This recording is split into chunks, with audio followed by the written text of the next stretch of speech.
ये कहानी है आईपीएस अदिति वर्मा की, जिनका दबंग अंदाज और निडर व्यक्तित्व लाखों युवाओं के लिए प्रेरणा बन चुका है। अदिति वर्मा का जन्म एक साधारण परिवार में हुआ। घर में बहुत बड़े संसाधन नहीं थे, लेकिन उनके माता पिता ने हमेशा ये विश्वास जगाया कि मेहनत और ईमानदारी से कुछ भी हासिल किया जा सकता है। बचपन से ही अदिति की सोच अलग थी। वो छोटी छोटी अन्याय की घटनाओं पर भी आवाज़ उठाती थी। स्कूल के दिनों में जब भी किसी साथी से गलत व्यवहार होता, तो अदिति बिना डरे शिक्षक या प्रिंसिपल तक मामला ले जाती। यही साहस आगे चलकर उनके करियर की नींव बना। अदिति पढ़ाई में हमेशा आगे रहती। उन्हें इतिहास और राजनीति विज्ञान जैसे विषयों में खास रुचि थी। जब वो कॉलेज में आईं, तभी से समाज की समस्याओं को गहराई से समझने लगी। उन्होंने नेशनल सर्विस स्कीम, एनएसएस और एनसीसी जैसी गतिविधियों में भाग लिया। कॉलेज में कई बार उन्होंने लड़कियों को सुरक्षित माहौल देने के लिए कैंपस प्रशासन से आवाज़ उठाई। यहीं से उनके मन में ये ख्याल पक्का हो गया कि बदलाव लाना है तो व्यवस्था के भीतर जाकर लाना होगा, और तभी उन्होंने ठान लिया कि उन्हें सिविल सेवा में जाना है और आईपीएस बनना है। सिविल सेवा परीक्षा की तैयारी आसान नहीं थी। अदिति ने शुरुआत में दिल्ली के मुखर्जी नगर की कोचिंग ज्वाइन की, लेकिन जल्द ही समझ गईं कि असली तैयारी आत्मानुशासन और निरंतरता से होती है। उन्होंने रोज सुबह अखबार पढ़ने और नोट्स बनाने की आदत डाली। हर विषय को गहराई से समझा और बार बार रिवीजन किया। पहले प्रयास में उनका प्रीलिम्स छूट गया, लेकिन उन्होंने हार नहीं मानी। दूसरी बार भी मामूली अंकों से चूक हुई, लेकिन अदिति ने इसे कमजोरी की बजाय सीख मानकर अपनी स्ट्रैटेजी बदली।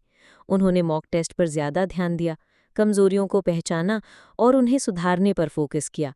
तीसरे प्रयास में उन्होंने शानदार प्रदर्शन कर यूपीएससी में सफलता पाई और भारतीय पुलिस सेवा के लिए चुनी गईं।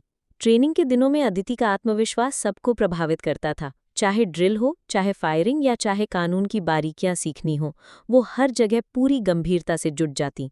कई बार साथी कैडेट्स मजाक में कहते, अदिति तुमसे तो डर ही लगता है, लेकिन उनके अंदर का सख्त अनुशासन ही उन्हें दबंग छवि देता था। उन्होंने ट्रेनिंग के दौरान सीखा कि आईपीएस होना सिर्फ पावर की बात नहीं, बल्कि जिम्मेदारी की सबसे बड़ी कसौटी है। ट्रेनिंग पूरी होते ही अदिति को पहली पोस्टिंग मिली। ये एक ऐसा जिला था जहां अपराध दर काफी ज्यादा थी और खासकर महिलाओं से जुड़े अपराध आम बात थे। अदिति ने पद संभालते ही सबसे पहले महिला हेल्प डेस्क शुरू किया और ये आदेश दिया कि किसी भी महिला की शिकायत तुरंत दर्ज की जाए और 24 घंटे में उस पर कार्रवाई हो। उन्होंने हर थाने में ये सुनिश्चित किया कि महिला अफसर मौजूद रहें, ताकि पीड़ित बिना डर के अपनी बात कह सके। इतना ही नहीं, अदिति ने स्कूल और कॉलेजों में जाकर कानूनी साक्षरता अभियान शुरू किया। वो खुद जाकर छात्राओं को बताती थी कि उनके अधिकार क्या हैं, कानून उनके साथ है और उन्हें डरने की जरूरत नहीं। उनकी इस पहल से न सिर्फ लड़कियां जागरूक हुईं, बल्कि माता पिता का भी पुलिस पर विश्वास बढ़ा। अदिति का दबंग अंदाज तब सामने आया जब एक कुख्यात गैंग ने जिले में आतंक फैला रखा था। रात के अंधेरे में जब लोग घरों से बाहर निकलने से डरते थे, तब अदिति ने अपनी टीम के साथ सटीक योजना बनाई और उस गैंग पर छापा मारा। इस ऑपरेशन की खासियत ये थी कि इसमें ना ही एक भी नागरिक घायल हुआ और पूरे गैंग को कानून के हवाले कर दिया गया। इस कार्रवाई से अदिति पूरे जिले में चर्चित हो गईं और लोग उन्हें असली दबंग अफसर कहने लगे। अदिति कहती हैं, दबंग होना शोर मचाना नहीं, बल्कि कानून की आवाज बनना है। उनके इस विचार ने पुलिस विभाग में भी नई ऊर्जा भरी। उन्होंने बीट पुलिसिंग लागू की, जिसमें हर पुलिसकर्मी को अपने क्षेत्र की हर गली और मोहल्ले से परिचित होना था। इससे जनता और पुलिस के बीच दूरी कम हुई और अपराधों पर तुरंत लगाम लगी। साइबर क्राइम बढ़ रहा था, तो अदिति ने साइबर अवेयरनेस वर्कशॉप शुरू की ताकि लोग ऑनलाइन ठगी से बच सकें। अदिति वर्मा का मानना है कि पुलिसिंग सिर्फ अपराधियों को पकड़ना नहीं, बल्कि समाज को सुरक्षित और जागरूक बनाना भी है। वो कहती हैं, अगर जनता पुलिस को दुश्मन नहीं साथी समझे, तो आधा अपराध अपने आप खत्म हो जाएगा। उनकी इस सोच से समाज और प्रशासन दोनों में सकारात्मक बदलाव आया।